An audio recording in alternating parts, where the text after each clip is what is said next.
L'alimentation, c'est ce qui nous apporte de l'énergie et donc ce qui va déterminer ou pas si tu consommes moins ou plus d'énergie par rapport à ce que tu dépenses.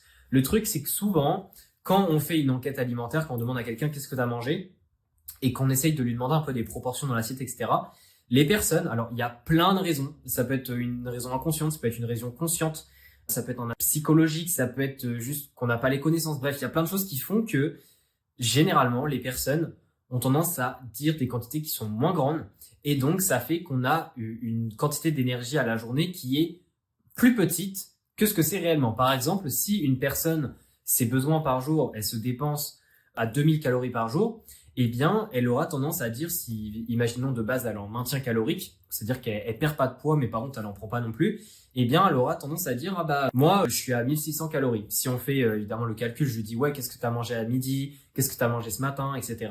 Eh bien, on va arriver à un total de 1600 calories. Alors que pourtant, en vrai, elle est à 2000 calories. Il y a plusieurs raisons qui peuvent expliquer ça. Je vais en reparler juste après. Mais évidemment, c'est aussi bien quand on demande ou quand la personne rentre ça sur son application. Si elle rentre ça sur son application, qu'elle pèse pas tout, eh bien, on peut vite arriver, pareil, à des nombres qui sont pas du tout réels par rapport à ce que c'est vraiment. Et donc, ça va fausser la valeur, ce qui fait qu'on est dans un déficit calorique, mais qui est masqué